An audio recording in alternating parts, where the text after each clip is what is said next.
If it wasn't for pity, no one would have invited you, my dad said, glass of Bordeaux in hand, 250 guests within earshot, at my own sister's wedding. I hadn't spoken to my family in 15 years.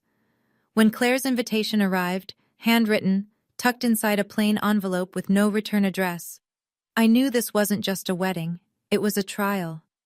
What my father didn't know, what no one in that room knew, was that the bride was alive that day because of me. And before the night was over, I'd be saving another life at his table. Before I go on, please take a moment to like and subscribe, but only if you genuinely connect with this story. Drop your location and local time in the comments. I love knowing where you're listening from. My name is Evelyn Ouellette. I'm 37 years old, and I'm a Major General in the United States Air Force. Now let me take you back to a Saturday morning in October, the day I drove 3 hours to attend a wedding I almost didn't survive. The invitation sat on the passenger seat of my 12-year-old Ford, propped against a gas station coffee I'd picked up somewhere around Hartford. Claire's handwriting, small, careful, slanting slightly left the way it always had. Please come. I need you there. I drove with the windows cracked. October in Connecticut smells like wood smoke and dying leaves, and something about that particular combination took me straight back to the last time I stood on my father's porch. I was 22. My suitcase was on the steps before I was. He didn't throw it. He placed it there, deliberately, like a period at the end of a sentence. You made your choice. 3 words, 15 years ago. Still louder than anything I've ever heard through a cockpit headset. I pulled off Route 15 near Fairfield and sat in the breakdown lane for 3 full minutes. Checked my mirrors, checked my breathing, looked at my own eyes in the rear view. You've landed helicopters in sandstorms, I said out loud. You can walk into a wedding. The GPS said 7 minutes to Greenfield Country Club. I could see it before I arrived. Stone pillars at the entrance, a marble fountain, ivy climbing the facade like it was apologizing for the building's excess. A valet in a black vest waved me toward the front circle. I shook my head and parked in the overflow lot, 300 yards from the entrance, between a caterer's van and a gardener's truck. I didn't come to prove anything. I came because my sister asked. The welcome board stood inside the lobby on a gilded easel. A framed photo collage, white matting, silver script. The Ouellette family, established 1988. Every member was there. My father, his wife, Claire, various cousins, everyone except me. The year they'd chosen, 1988, was the year I was born. And somehow, I'd still been edited out. To make sense of that welcome board, you'd need to go back to a kitchen table in Westport, Connecticut, 15 years earlier. I was 22, fresh out of a kinesiology degree, holding an acceptance letter from Air Force Officer Training School, like it was a winning lottery ticket. My father sat across from me at the breakfast bar of our 5-bedroom Tudor, the house he'd bought with 20 years of 16-hour days, building Ouellette Insurance Group from a 1-desk office in Bridgeport. I built this company so my daughters would never have to struggle, he said, and you want to fly helicopters. I told him I wanted to save people, that I'd watched my mother spend 3 years in hospitals, and I'd promised myself I'd learn how to pull people out of the worst moments of their lives. That selling homeowners policies in Fairfield County wasn't it for me. He took it personally. He took everything personally. My mother had died when I was 16. Cancer. The slow kind. The kind that lets you watch. My father married Margaret 2 years later. Margaret, who sat in the living room that morning and told Gerald, loud enough for me to hear, "Let her go, she'll come crawling back." She was wrong about that. My father changed the locks that afternoon, removed me from the family health insurance by the end of the week. Every photograph of me in that house disappeared within a month. I know because Claire told me, years later, in whispered phone calls Margaret didn't know about. I left with 1 suitcase, $1,100 in savings, and the clothes on my back. I didn't take a single thing from that house that I hadn't earned. From my old bedroom window on the 2nd floor, Claire, 15 years old, still in braces, watched me go. She was crying. I could see her, and she could see me, and neither of us could do a thing about it. The cocktail hour was already underway when I stepped through the double doors. Crystal chandeliers, champagne towers, actual towers, the kind where the liquid cascades from glass to glass. String quartet playing Debussy in the corner, women in Armani and Diane von Furstenberg, men in custom suits that cost more than my first car. I'd bought my dress on sale. Navy blue, simple cut, no label worth mentioning. It fit well. That was enough. Heads turned. Whispers carried the way whispers do in high-ceilinged rooms, bouncing off marble and landing exactly where they're aimed. That's Gerald's other daughter, the one who left. I thought she was... Wasn't there some kind of falling out? A woman I vaguely recognized from childhood offered a tight smile and moved on before I could place her name. A man with a club pin on his lapel nodded at me, then immediately angled his body toward someone else. My father's social orbit had clear gravitational rules, and I was outside it. I found him across the room, at table 1 naturally. Silver hair swept back, Brioni suit, laughing with a thick-necked man I didn't recognize. Margaret stood beside him in a red dress, pearl necklace resting against her collarbone, one hand on Gerald's arm like she was anchoring a flag to a pole. I remembered what Margaret once told our neighbor, Mrs. Foley, at a 4th of July cookout. Claire had repeated it to me in a midnight phone call. Evelyn couldn't handle the real world, so she ran away to play soldier. I took a glass of Pinot Noir from a passing tray and found my table. Table 22, last one, by the kitchen door. My place card didn't read Evelyn Ouellette. It read Guest of the Bride. Table 1 had white roses and orchids. Table 22 had silk flowers. Not even good silk. The bartender, a kid in his 20s with kind eyes, caught me standing alone and poured a generous glass. "Whoever put you at table 22 doesn't know what they're missing," he said. I almost laughed. I heard her before I saw her, the rustle of tulle, the sharp click of heels moving faster than any bride should on her wedding day. "You came," Claire's voice cracked on the second word. "Oh God, you came." She hit me like a wave. Arms around my neck, face buried in my shoulder, the scent of jasmine perfume and hairspray, and something underneath that was just Claire. The little girl who used to climb into my bed during thunderstorms. She was wearing Vera Wang, off-the-shoulder cathedral train, hand-sewn beading that caught the light like scattered stars. She was beautiful. She was also shaking. "Dad doesn't know I sent the invitation," she whispered, pulling back just enough to look at me. Her eyes were the same green as our mother's. Margaret found out and tried to stop it. I told her I'd cancel the entire reception if she interfered. "Claire. No. Listen to me." She gripped both my hands. "I have something planned tonight. Trust me. Just stay. No matter what Dad says, please stay." I searched her face for an explanation, but she gave me none. There was something behind her eyes, not anxiety exactly, something closer to resolve.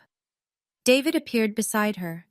The groom, tall, steady-looking, with the kind of quiet confidence that doesn't need a loud room. He extended his hand. "Claire told me everything," he said. "It's an honor, Evelyn." Everything. The word snagged on something in my chest. What exactly had Claire told him? She squeezed my hands one last time. "You're the reason I'm standing here today, Ev. And tonight, everyone will know." Before I could ask what she meant, her maid of honor pulled her away for photos. I caught one last detail as she turned, the inside of her wedding band, where most brides engrave a date or initials. Claire's ring had a single word: Phoenix. It meant nothing to me then. It would mean everything by midnight. Gerald found me 17 minutes into cocktail hour. I'd been counting. He was holding a glass of something amber. Bourbon, probably. The Pappy Van Winkle he always favored at events. And he wasn't smiling. He crossed the room with the stride of a man who owns the building, even though he didn't. He just owned the people in it. No greeting, no handshake, no, "It's been a long time." I didn't realize Claire's guest list included charity cases. I set my wineglass down on the nearest high top. "Hello, Dad. You look well." You have some nerve showing up here.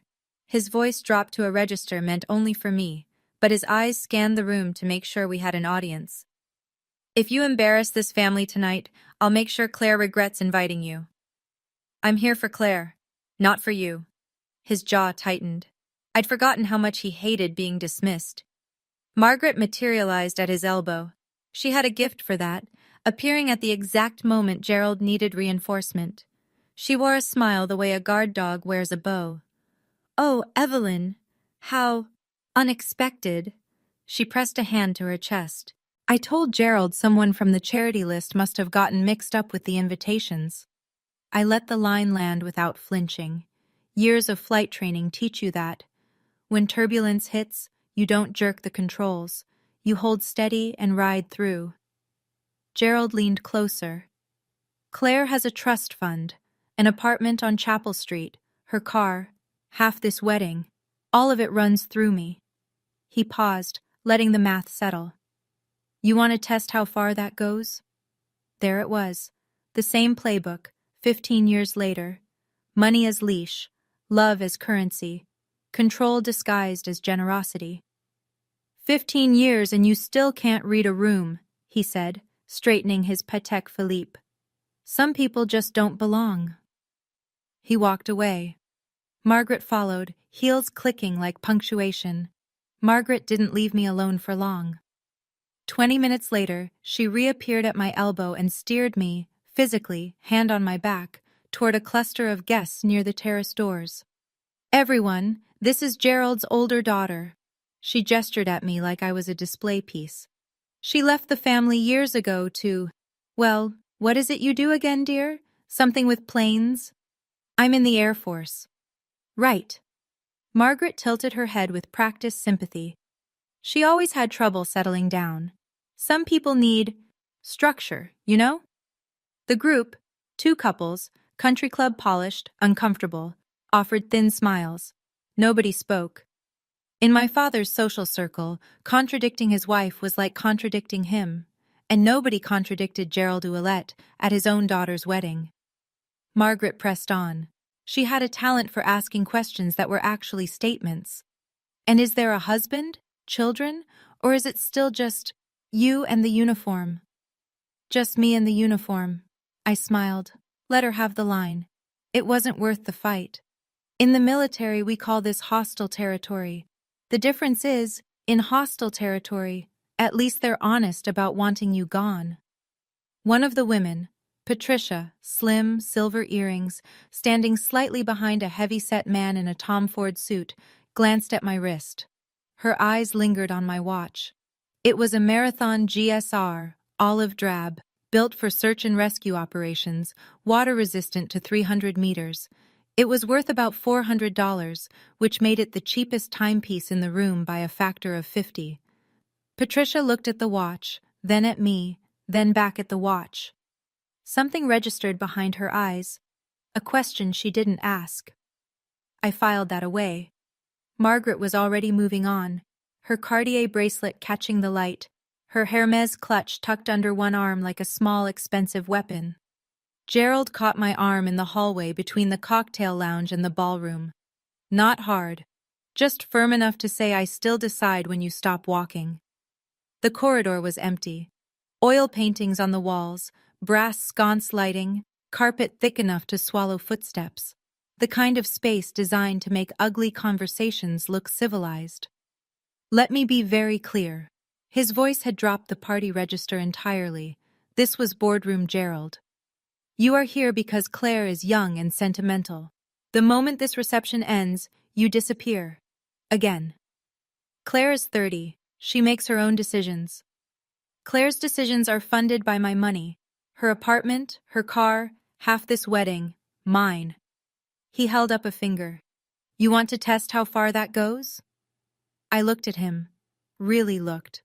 Same posture, same controlled expression, same absolute certainty that he was right about everything, always. The man hadn't changed in 15 years. He'd just gotten more expensive. And then he crossed a line that no amount of Brioni wool could disguise. Your mother, your real mother, would be ashamed of what you've become. The hallway went very quiet. My mother died when I was 16. She spent her last coherent afternoon telling me to chase whatever made me feel alive. She held my hand and said, "Promise me you won't live small, Evelyn."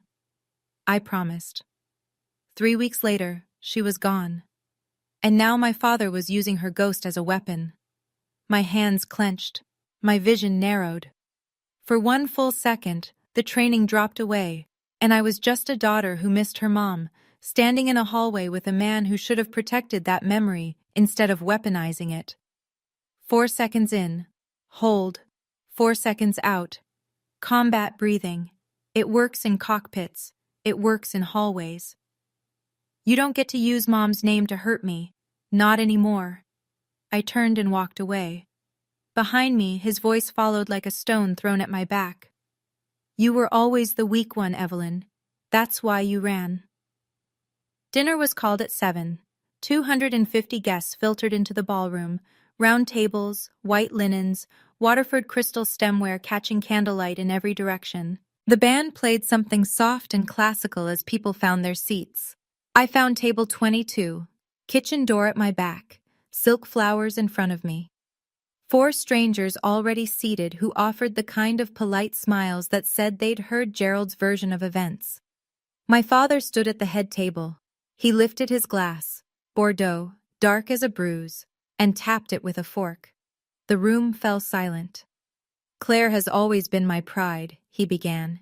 His voice carried the warmth of a man who'd practiced sincerity until it was indistinguishable from the real thing. She understood that family means loyalty. She understood that when you're given everything, you don't throw it away to chase some fantasy.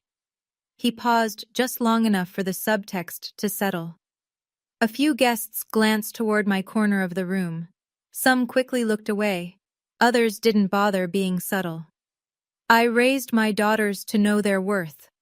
Another pause. And Claire always knew hers. 250 people. And my father had just told every single one of them I was the daughter who didn't make it. I held my wine glass steady, took a sip, smiled at no one in particular. At table 1, Claire's knuckles were white around David's hand under the tablecloth. I could see her face from across the room, jaw set, eyes bright with something that looked like barely contained fury. She caught my gaze across the ballroom and gave the smallest nod. Wait, that nod said. I know what he just did, and it's almost time. I didn't know what she meant, but I stayed. So there I was. Table 22, plastic flowers, my father's speech still ringing in my ears. If you've ever sat at a dinner table where every word was a weapon disguised as a compliment, you know exactly what I'm talking about. My father had 250 people believing I was the family failure. But here's the thing about being underestimated. People stop watching what you're capable of. And what happened next? Nobody saw it coming. If this story is hitting close to home, hit subscribe, because we're just getting to the part that changed everything. Dinner was half finished when Margaret brought reinforcements. She crossed the ballroom with the thick-necked man I'd seen earlier. Richard Hale, I'd learn. Gerald's business partner, Margaret's older brother. The kind of man who measured his own importance by the square footage of his boat. Richard, this is Evelyn. Margaret's hand rested on his arm. Gerald's daughter who chose the military over the family business. Richard looked at me the way you'd look at a minor traffic accident. Briefly interesting, ultimately someone else's problem. Scotch in one hand, the other tucked in the pocket of his Tom Ford suit. A Rolex day date caught the candlelight at his wrist. Military, huh? He took a sip. Good for you. Someone has to do it. I just prefer people who can actually build something, not just follow orders. The other guests at table 22 developed a sudden fascination with their entrees. Richard wasn't finished. What do they pay you anyway? 80, 90 a year? He swirled his scotch. I spend that on my boat. The pay is decent, I said. The work is rewarding. Margaret's smile sharpened. Rewarding? You mean like a participation trophy? They laughed together, Margaret and Richard, a choreographed performance that had Gerald's fingerprints all over it. This wasn't spontaneous cruelty, it was a campaign. They were reinforcing the story my father had been telling for 15 years. Evelyn is the one who couldn't cut it. Evelyn is the cautionary tale. I looked down at my watch. The Marathon GSR. $400. Built for rescue operations in conditions that would kill a Rolex in 12 minutes. Richard caught me looking. "Nice watch," he said. "Very practical." "No offense, sweetheart, but the real world doesn't run on salutes," he added, leaning back. "It runs on balance sheets." I took a sip of wine and said nothing. Some battles aren't worth fighting. Not yet. Gerald arrived at table 22 as if on cue. The three of them now stood around my chair like a tribunal. Gerald on my left, Margaret behind me, Richard across the table, leaning forward on his elbows. "I see you've met my business partner." Gerald clapped Richard's shoulder. "Richard, Evelyn here thinks flying helicopters is a career." "Hey," Richard shrugged. "At least she's not asking for money, right?" They laughed. I didn't. Patricia, Richard's wife, the woman who'd studied my watch during cocktails, sat 2 seats away. She frowned, a crease forming between her brows. She opened her mouth as if to say something, then pressed her lips together and looked down at her plate. Gerald pulled a chair beside mine and sat. His cologne was overpowering, something expensive and suffocating. He dropped his voice low enough to seem confidential, loud enough for the table to hear every word. "You see all these people, Evelyn? Every one of them knows you're the daughter who abandoned her family, and you showing up doesn't change that." He straightened a cufflink.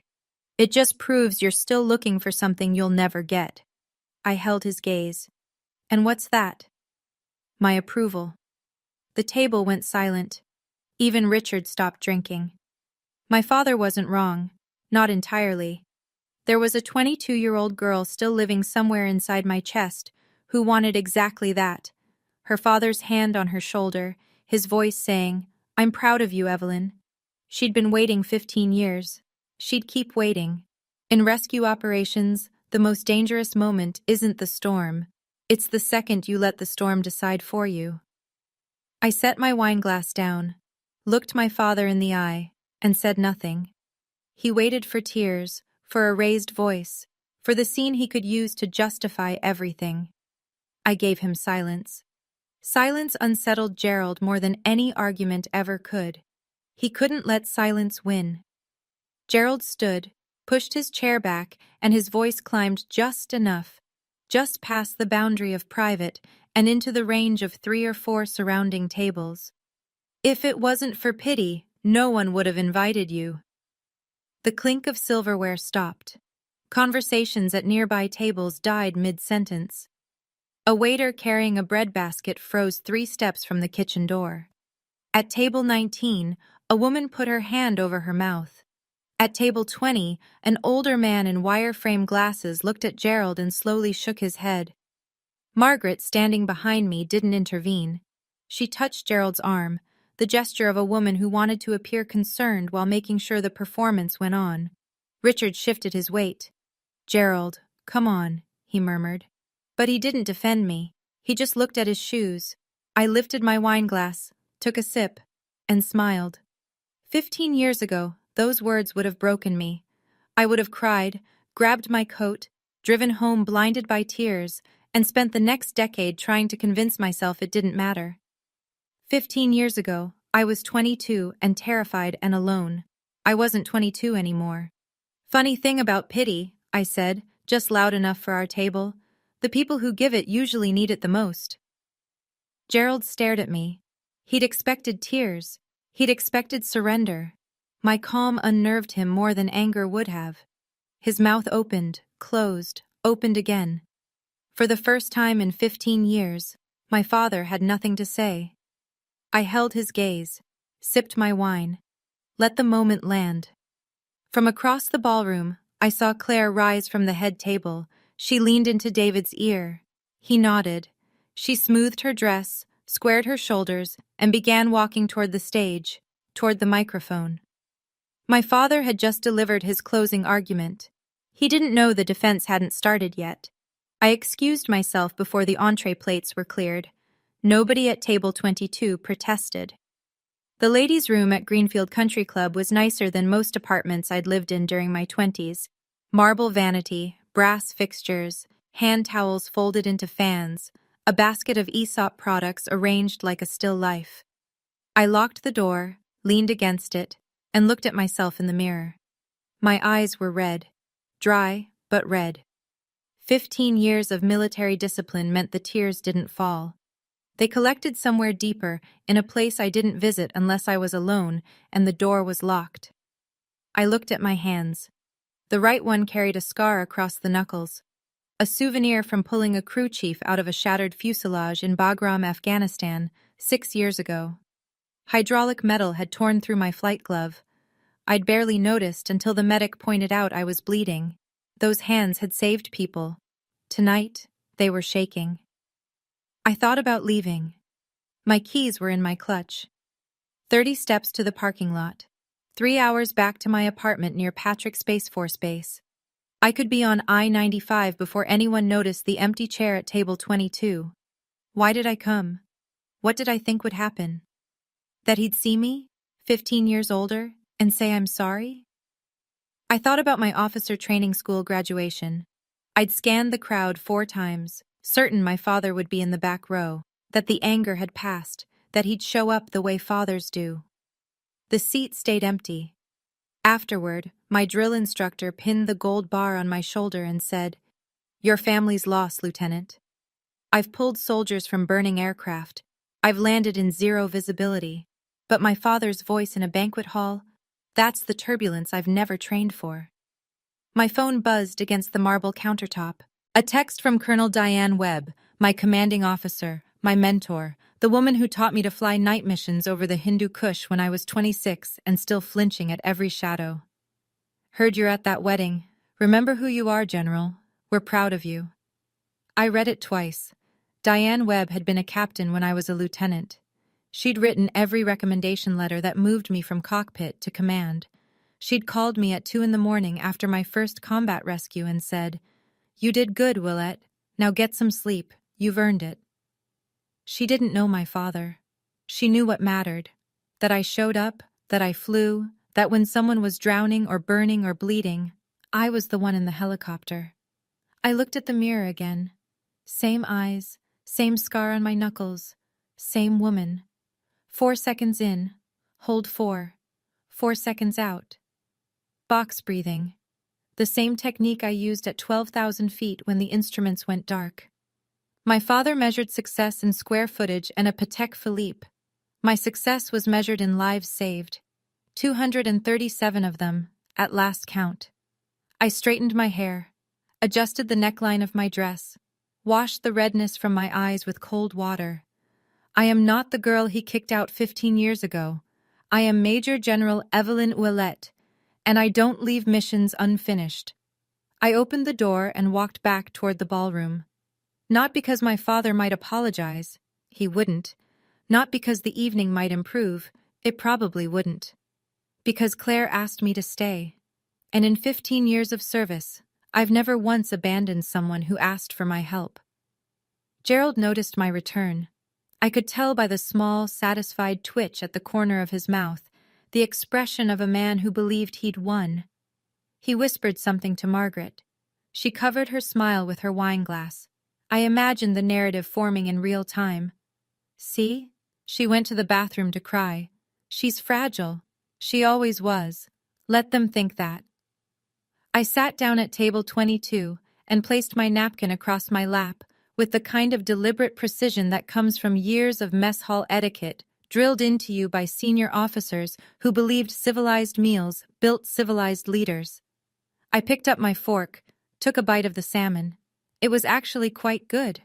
Something had shifted, and the people around me could feel it, even if they couldn't name it. I wasn't slumped. I wasn't avoiding eye contact. I was sitting the way I sit in a command briefing, spine straight, shoulders level, chin parallel to the ground. This wasn't etiquette. It was posture built by 15 years of standing in front of colonels and brigadier generals and senators who could end your career with a phone call. At the next table, An older man watched me. White hair, trimmed mustache, the kind of tan you get from years of outdoor work. He sat upright in a way that echoed my own, a posture civilians don't carry. He studied me for a long moment, then leaned toward the woman beside him. "Watch her, Dorothy." His voice was low but carried. "That's Officer Baring, and not low rank either." I didn't hear him say it. I wouldn't learn about Thomas Brennan until later. But something in his expression, when our eyes met briefly, a nod, slight and knowing, told me I wasn't entirely alone in this room. Not every ally announces themselves. Some just recognize the uniform, even when you're not wearing it. Thomas Brennan waited until Gerald's group had migrated back to Table 1 before he approached. He was 68, maybe 70. Hard to tell with men who've spent decades on flight lines and runways. Broad-shouldered, deliberate movements, the kind of handshake that said he'd spent his career gripping throttles and saluting flags. "Thomas Brennan," he said, pulling out the empty chair beside me. "Retired Colonel, Air Mobility Command, 28 years. Evelyn Ouellette." He sat down, and his eyes went straight to my wrist. "That's a Marathon GSAR." It wasn't a question. "Rescue wing?" I felt something loosen in my chest, the small involuntary relief of being recognized by someone who speaks your language. "You know your watches, Colonel." "I know my people." He folded his hands on the table, the way officers do when they're choosing their next words carefully. "And whoever seated you at table 22 made a serious miscalculation." We talked for 4 minutes. He didn't ask my rank directly. That would have been forward, even by military standards. But I noticed the shift in his register midway through the conversation. He stopped calling me Miss Ouellette. He started calling me ma'am. In the Air Force, that word carries weight. A retired colonel doesn't call you ma'am unless he believes you outrank him. He stood, extended his hand, firm grip, eye contact, 3-second hold. Military handshake. The kind you give to someone who's earned the same calluses you have.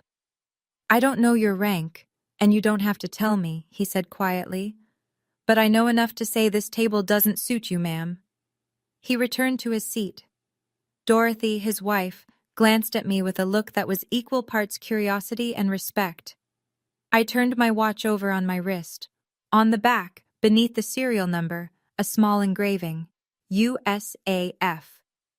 Thomas had seen it, and he understood exactly what it meant. The maid of honor speech came between the entree and dessert. Rebecca Caldwell, 29, Claire's college roommate, polished in the way bridesmaids are polished when they've rehearsed their toast 14 times in front of a bathroom mirror, stood at the small stage with a champagne flute trembling slightly in her right hand. She told the usual stories. How Claire burned pancakes during freshman year. How she'd adopted a stray cat that turned out to be pregnant. How she'd once driven 4 hours in a snowstorm to bring Rebecca soup during a breakup. Then Rebecca's voice changed. 7 years ago, I almost lost Claire." The room went still. She drove off Millstone Bridge in a rainstorm. Her car went over the guardrail and into the river. Rebecca paused, steadying herself. She was trapped underwater for 11 minutes. Her lungs filled. She stopped breathing. At table 1, Gerald looked down at his plate. He knew about the accident. Of course he did. But it was the kind of thing he never discussed. It happened after he'd already cut me out. It happened in a world where I no longer existed to him. "A military rescue helicopter was dispatched," Rebecca continued. "The pilot didn't wait for the dive team. She jumped into the river herself. Pulled Claire out with her own hands. Claire had no pulse for 2 minutes. That pilot performed CPR on the riverbank, in the rain, alone, until Claire started breathing again." Rebecca looked up. "I don't know who that pilot was, but Claire does, and she told me something I'll never forget. That pilot is the reason she's alive to marry David today." My heart was hammering. The radio frequency from that night flashed through my memory like a strobe. Survivor trapped in submerged vehicle, Millstone Bridge, 2,300 hours. I hadn't known it was Claire. Not until I'd pulled her out of the water and seen her face in the floodlight. She knows. Claire knows it was me. What I didn't understand was how, or how much. David found me during the dessert shuffle, that 10-minute window when half the guests are at the cake table and the other half are refilling drinks. He slid into the chair next to mine with the ease of a man who'd been planning this moment. "I only have a minute," he said, keeping his voice below the music. "Claire's been planning this for 6 months." "Planning what?" He pulled out his phone, scrolled to a document, and angled the screen toward me. I recognized the letterhead before I read a single word. Department of the Air Force, FOIA response. 2 years ago, Claire filed a Freedom of Information Act request for the rescue mission report from Millstone Bridge. David spoke calmly, the way software engineers explain complex problems, step by step, no wasted words. The Air Force redacted most of it, but the pilot's name cleared review. Captain Evelyn Ouellette. My rank at the time. My name. On a government document, verified by the Air Force Rescue Coordination Center.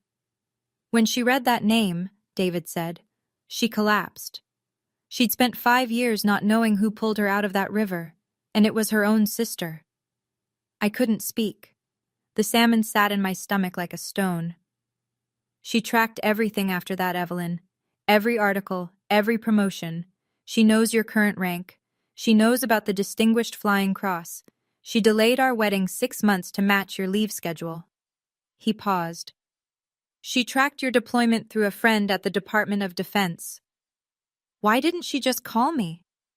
David's expression hardened. She tried. Margaret blocked every number Claire used, changed the house phone, even intercepted a letter. So there it was, 15 years of silence, and half of it had been manufactured. When Claire takes the mic tonight, David said, standing, just be ready. He squeezed my shoulder, brief, warm, respectful, and walked back toward the head table. David's words sent me back 7 years, to a cockpit I could still feel around me if I closed my eyes. 2,300 hours. Rain hitting the windscreen of the HH-60 Pavehawk so hard the wipers were useless. My co-pilot, Lieutenant Graham, reading coordinates off the GPS, while our para-rescueman checked his harness in the cabin behind us. Dispatch. Civilian vehicle off Millstone Bridge, submerged in 8 feet of water. Driver trapped. Local fire responding, but no dive team on scene for 20 minutes. 20 minutes was too long. Water temperature, 41 degrees. Survival window with submerged lungs, 6, maybe 7 minutes. I made the call. I unclipped my flight vest, handed control to Graham, and jumped. The water was black and freezing and tasted like diesel. I found the car by feel, passenger window shattered, current pushing debris against the frame. I reached inside, found a shoulder, an arm, a seatbelt, jammed. I pulled my rescue knife and cut the strap. I dragged the body to the surface and kicked toward the bank, laid her on the mud, tilted her head back, checked for breathing. Nothing. Checked for pulse. Nothing. I started compressions. 30 pushes, 2 breaths. 30 pushes, 2 breaths. The rain was in my eyes. My hands were numb. I counted out loud, because counting kept me focused, and focused kept her alive. On the 3rd cycle, the floodlight from the helicopter swept across us, and I saw her face for the first time. Claire. I didn't freeze. Training doesn't let you freeze. But something inside me cracked. A fissure that ran from my sternum to my spine, and I have never fully repaired it. She coughed at 2 minutes and 14 seconds. The most beautiful sound I'd ever heard. I saved 237 people in my career. Claire was number 112. The only one I cried for. I never told anyone. I filed my report. Captain Evelyn Ouellette, mission number 4471-RC, and flew the next morning. That's the job. You don't use rescues as leverage. You don't trade saved lives for family reconciliation. You just fly. She was number 112, and for 7 years I never told a soul. I kept flying, kept pulling strangers from wreckage, kept pretending that one rescue didn't rearrange something fundamental inside me. If you've ever done something extraordinary for someone who never knew, or someone who did know but couldn't say thank you, drop silent hero in the comments. Now, back to that country club, because Claire had the microphone. And she was about to blow the roof off my father's carefully constructed lie. The band stopped playing at 9:15. Claire stood on the small stage at the front of the ballroom, spotlight angling down on her Vera Wang like she'd been placed there by a cinematographer. The microphone trembled slightly in her hand, the only sign that the woman up there was terrified.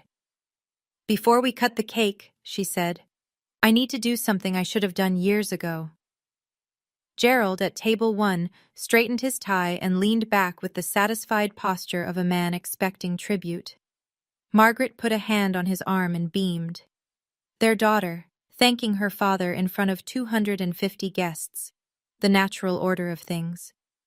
"Most brides thank their parents for raising them," Claire continued. Her voice was steadier now, finding its footing. "I will thank my father, but not for the reasons he expects." Gerald's smile held, but something around his eyes shifted, a flicker of uncertainty he couldn't quite suppress. Claire looked out across the tables, searching. Her gaze swept past the champagne towers, past the centerpieces, past the clusters of guests with their coffee cups and cake forks, until she found me.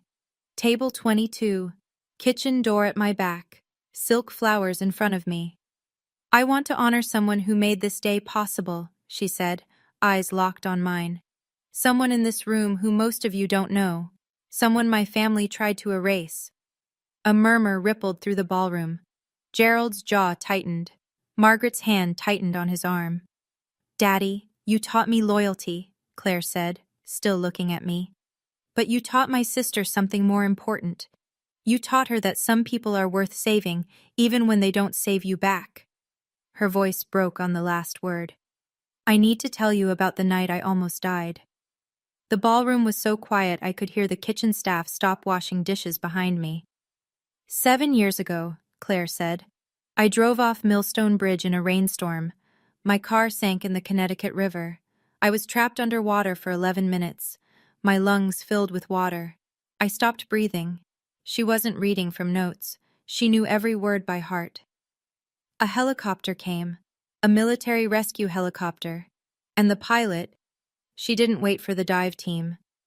Claire's voice cracked, steadied, pressed on. She jumped into the river herself, into 41-degree water in the dark. She pulled me out with her own hands. At table 1, Gerald stared at his daughter. His face had gone very still, the expression of a man watching a building collapse in slow motion. "I had no pulse for 2 minutes, Claire said. She performed CPR on the riverbank, in the rain, alone. She saved my life." 250 people held their breath. For 5 years, I didn't know who she was. The Air Force wouldn't release the pilot's name. Operational security. Claire reached behind the podium and produced a craft paper envelope. She held it up so the room could see the letterhead. Department of the Air Force, Freedom of Information Act response. 2 years ago, I filed a FOIA request, and I got this letter. She opened the envelope, held the document at arm's length so the official seal was visible even from the back tables. The pilot's name was Captain Evelyn Ouellette. She looked at me. My sister. The gasp moved through the room like a physical wave, table by table, breath by breath. A woman at table 8 covered her mouth. A man at table 14 gripped his wife's hand. Gerald stood perfectly still, mouth open, no sound coming out. Margaret's hand fell from his arm. My father kicked out the woman who saved my life, Claire said, and for 15 years, she never said a word about it. Claire wasn't finished. After the rescue, Evelyn kept serving. Her voice had found something beyond steadiness now, a resonance that filled the room the way certain truths do when they've been held too long. She kept flying. She kept saving people. She looked down at a printed page. I could see the USAF seal from across the room, the blue and white letterhead of an official biography. Major General Evelyn Ouellette. Claire read each word like it was a declaration of war against every lie our father had ever told. Commander, 920th Rescue Wing, Patrick Space Force Base, Florida. Recipient of the Distinguished Flying Cross, the Air Medal with 3 oak leaf clusters, and the Humanitarian Service Medal. She lowered the paper. 237 confirmed rescues. The number landed like a detonation. I heard someone whisper, 237? And the question echoed outward until it became a murmur, then a rumble. Claire turned to face me across the ballroom. She stood straight, straighter than I'd ever seen her stand. She lifted her right hand to her forehead. To Major General Evelyn Ouellette, the bravest person I know, and the best sister I could ever have. The salute was imperfect. Her fingers were slightly spread, her angle too steep. A civilian's attempt at something she'd only seen in movies. It didn't matter. It was the most precise gesture I'd ever witnessed. I stood, slowly. The chair scraped against the floor and 250 heads turned to table 22. Silence.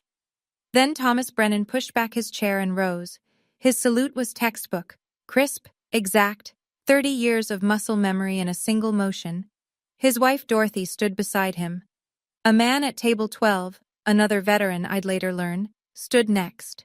Then another. Then another. The applause began with a single pair of hands and spread like a lit fuse across the room. People stood, one by one, then in clusters, until the entire ballroom was on its feet. I've received medals from generals. I've been saluted by colonels. Nothing in my career has ever meant more than my little sister, in her wedding dress, saluting me from a stage. Gerald stood in the middle of the standing ovation like a man caught in a riptide. His face had gone the color of old chalk. 250 people, his friends, his business partners, his neighbors, his church congregation, had just learned that he'd disowned a major general. A war hero. The woman who'd pulled his own daughter from a river. Margaret tried first. She leaned toward the nearest guest and offered a shaky smile. Gerald always supported Evelyn in his own way. Nobody turned to look at her. Nobody cared. Richard Hale stood at the edge of the room with his scotch suspended halfway to his mouth. The word military welfare hung in the air like a stain he couldn't wipe clean. He'd said it 40 minutes ago. It might as well have been branded on his forehead. The social physics of the room had inverted in 90 seconds. The people who'd avoided me during cocktail hour were now stepping toward my table. The people who'd whispered behind Gerald's protective orbit were now whispering about him. Gerald tried to regain control. He half stood, cleared his throat. Claire, this is hardly the place. The applause drowned him out. He wasn't accustomed to being drowned out. Thomas Brennan walked to my table, extended his hand, and gripped mine with both of his. It's an honor, General. Then he turned to my father, still standing, still chalk-white, still holding a glass of Bordeaux he'd forgotten he was holding. Sir, I served 28 years in the United States Air Force. I've met 5 major generals in my career. Thomas's voice carried the quiet authority of a man who'd spent 3 decades giving orders. Your daughter is the youngest woman to hold that rank in Air Force rescue. He paused. And you put her at table 22. Gerald's survival instinct kicked in, the same instinct that had built a regional insurance company from a one-desk office. When the ground shifts, you deny the earthquake. Major General? He forced a laugh that convinced no one. Please. She probably inflated her resume. She was always good at exaggerating. David had been waiting for exactly that. He walked to the side of the stage, opened a laptop he'd placed there earlier in the evening, before the ceremony, before the cocktails, before Gerald had even arrived, and connected it to the venue's projector. The screen behind the cake table filled with light. U.S. Air Force official biography, the USAF seal in the upper left, and a photograph, me, in full dress uniform, 2 stars on each shoulder, standing in front of an HH-60 Pave Hawk with the 920th Rescue Wing insignia painted on the tail. David read from the screen with the calm precision of a man who'd rehearsed this 6 times. Major General Evelyn R. Ouellette, Commander, 920th Rescue Wing, Patrick Space Force Base, Florida. He scrolled down. Distinguished Flying Cross Citation. For extraordinary achievement while participating in aerial flight, Captain Ouellette personally entered a submerged vehicle to extract a civilian survivor under extreme conditions, performing life-saving resuscitation on scene despite hypothermic exposure and zero visibility. Gerald stared at the screen. His own daughter's face, my face, 20 feet tall, 2 stars shining under ballroom lights. Margaret touched his arm. "Gerald, let's go." He pulled away from her. He didn't move. He just stared. At a table near the bar, a man I recognized from Gerald's business circle, someone who'd shaken my father's hand during cocktails, turned to the woman beside him and said, loud enough to carry, "He kicked out a 2-star general? I wouldn't kick out a 2-star anything." Gerald had nothing left to say. The evidence was public record. It was on the screen. It was a fact. And my father had spent 15 years building his case on fiction. Fiction doesn't survive contact with a FOIA request. What happened next wasn't in anyone's plan. Richard Hale had been standing near table 1, gripping his Scotch glass with both hands, face flushed from alcohol and humiliation. His jaw worked silently. Sweat beaded along his hairline. He tugged at his collar. Then he dropped the glass. It shattered on the marble floor. Waterford crystal, $200 in shards. And Richard's hand went to his chest. His face drained from red to gray in the space of a single breath. His knees buckled. He collapsed sideways, pulling the tablecloth with him, sending a centerpiece of white roses crashing to the ground. Patricia screamed. Margaret screamed. The room erupted into chaos, chairs scraping, guests shouting, a waiter calling for the manager. I was already moving. I'd crossed 20 feet of ballroom floor before my conscious mind finished processing what my training had already identified. Male, 60s, acute onset chest clutch, loss of consciousness, collapse. Probable cardiac arrest.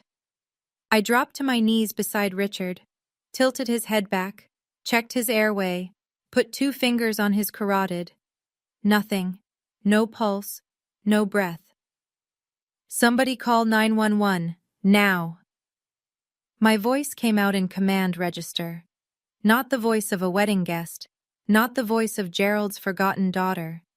The voice of a woman who'd spent 15 years pulling people out of the worst moments of their lives. I positioned my hands, locked my elbows, started compressions. 1, 2, 3, 4.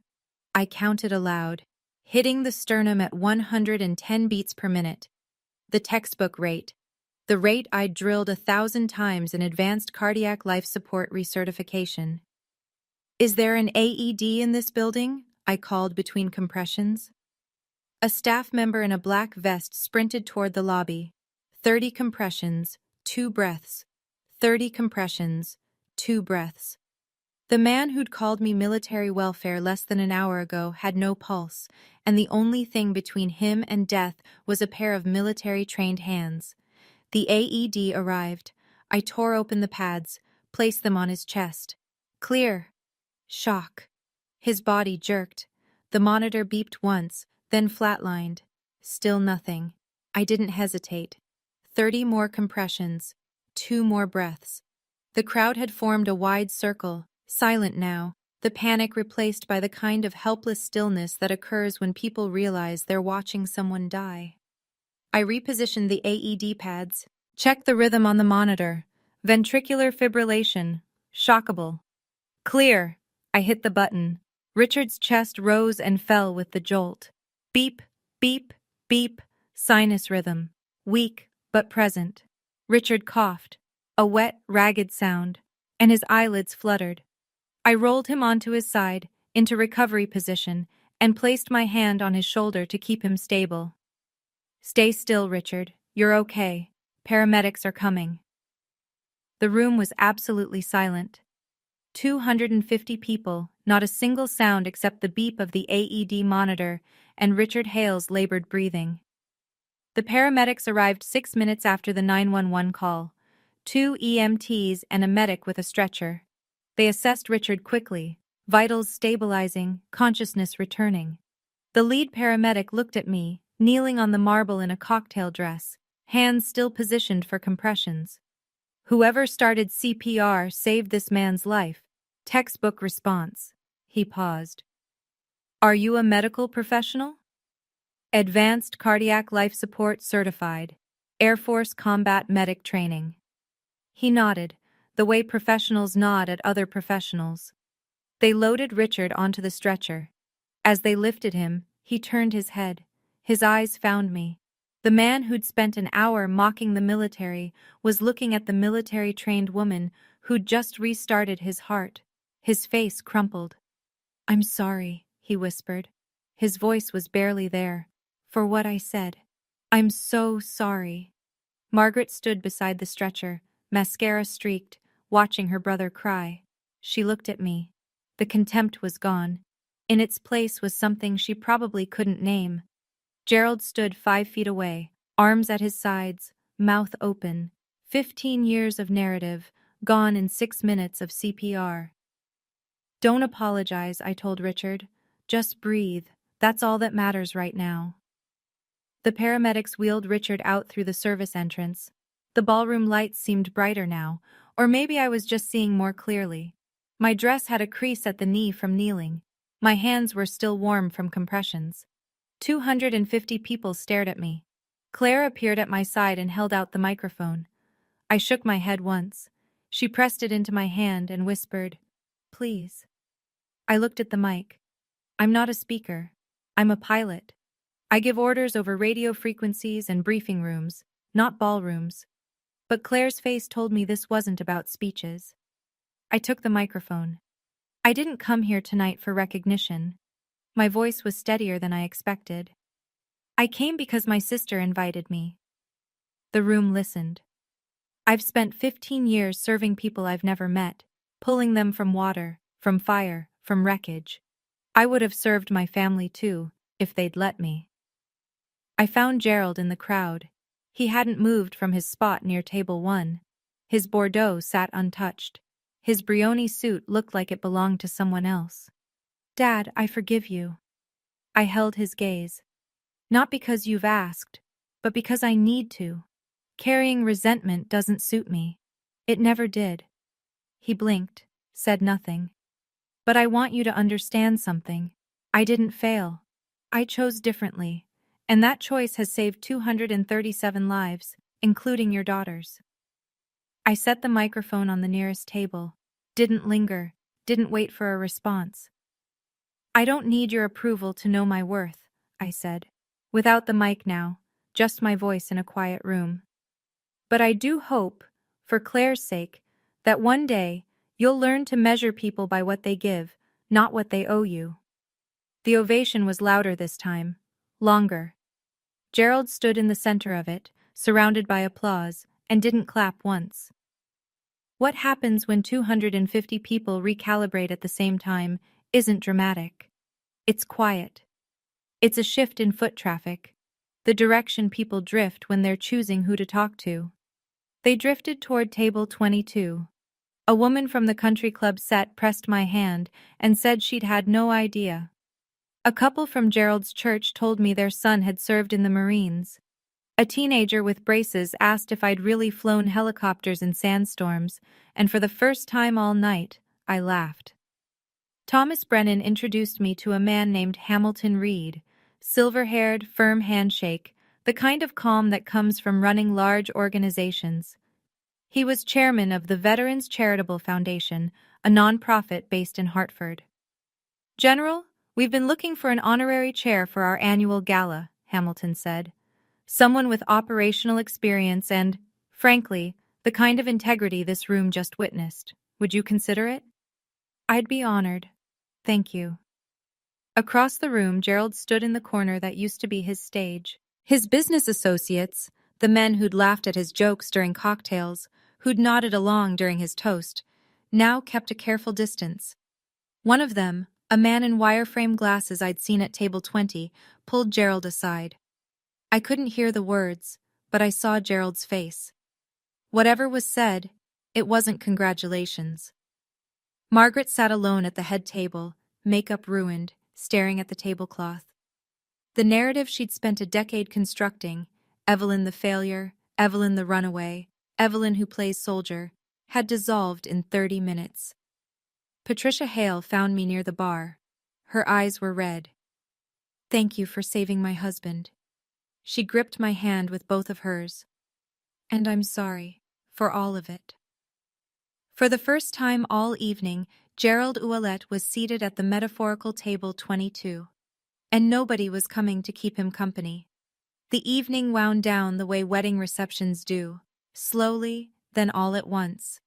Guests trickled toward the valet stand. The band played one last slow song. Caterers began clearing tables. I stepped onto the terrace. The October air hit my face like cold water, clean, sharp, smelling of fallen leaves and the last of someone's cigar smoke. Connecticut in autumn, the season that feels like an ending and a beginning at the same time. I heard him before I saw him. Gerald stepped through the terrace doors alone. No Margaret on his arm, no Richard at his flank, no audience, just a 64-year-old man in a suit that suddenly seemed too large for him. He stood beside me at the stone railing, looking out at the dark lawn. Neither of us spoke for a long time. The fountain gurgled below us. A car door slammed in the parking lot. I was wrong. 3 words. 20 seconds of silence before them. He said them the way men like my father say things they've never said before. Quietly, stiffly, as if each syllable cost him something he'd been hoarding for years. "I know," I said. He gripped the railing. His knuckles went white. "Your mother. Your real mother. She would have been proud." His voice broke on proud. Not theatrically, just a hairline fracture in the register, the sound of a foundation shifting after too many years of pressure. "She would have been proud of both of us, Dad, if we'd given her the chance." He was quiet again. The fountain filled the silence. "Can we start over?" I looked at him, really looked. The silver hair, the lines around his mouth, the Patek Philippe that suddenly looked like just a watch. "I'm not sure we can start over, but we can start from here, with honesty." He nodded. He didn't reach for me, and I didn't reach for him. We weren't there yet. Maybe we'd never be. "I'll call you," he said. "If you'll answer." "I'll answer." "I don't need you to be the father you weren't, Dad. I need you to be the father you can still become. For Claire." I paused. "Maybe someday, for me." He stayed on the terrace. I walked inside. The distance between us was smaller than it had been that morning, not by much, but enough. Claire caught me in the lobby, halfway to the door. Her cathedral train was bunched over one arm. Her mascara was wrecked. Her veil was gone, lost somewhere between the toast and the CPR, probably trampled under a paramedic's boot. She was grinning like she'd won something bigger than a wedding. "Ev, wait." She pulled a canvas tote bag from behind the coat check counter. She'd hidden it there before the ceremony, she told me later, and pressed it into my hands. "I need to show you something." Inside was a scrapbook, handmade. Thick paper, glue stick edges, the slightly crooked layouts of someone who loved the work more than the result. I opened it. The first page, a local newspaper clipping from 7 years ago. Unnamed Air Force pilot saves drowning victim at Millstone Bridge. The pilot's name was redacted. Claire had circled the headline in red marker. I turned the pages. Printouts from Air Force websites, screenshots of press releases, a photo from a humanitarian service medal ceremony, my promotion to colonel. Someone had underlined the date. A regional news feature about a flood rescue in North Carolina, where I'd commanded the response team. 7 years of collecting. 7 years of watching me from a distance, assembling the life I'd lived without her. The last page, my official USAF portrait.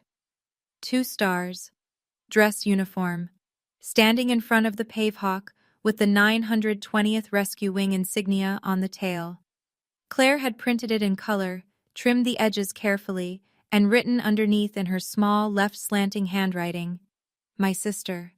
My hero. My phoenix. I cried.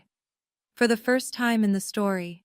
The first time in front of another person in longer than I can remember. Not weak tears. The tears of a woman who'd finally been seen.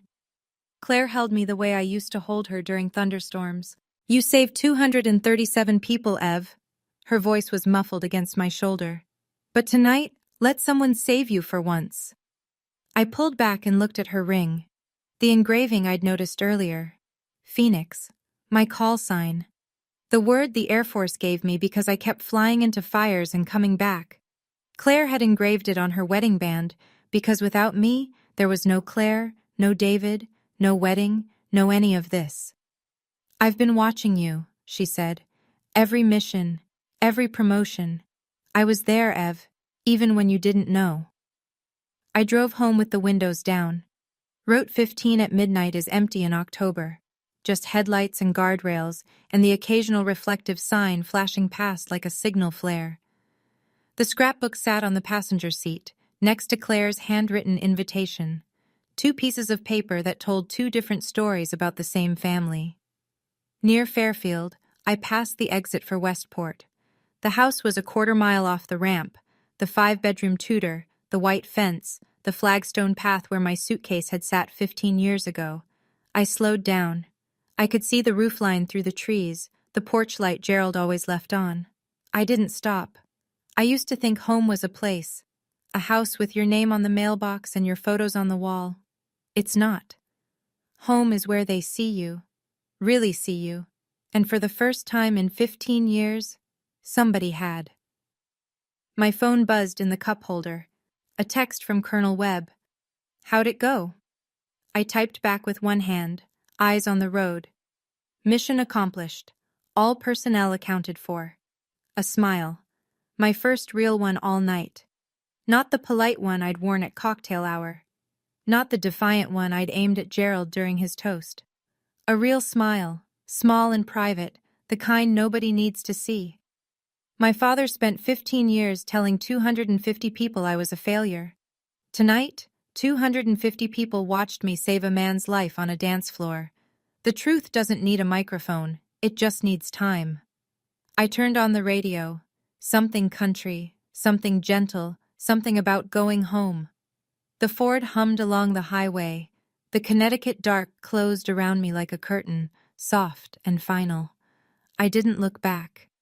Some people measure success in Patek Philippe watches and Brioni suits. I measure mine in heartbeats. 238 now. 238 heartbeats.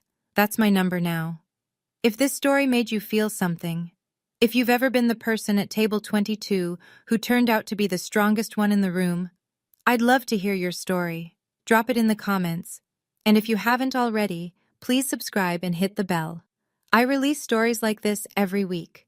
There are more in the description below, including one about a woman who showed up to her ex's company gala with a very different kind of invitation. See you in the next one.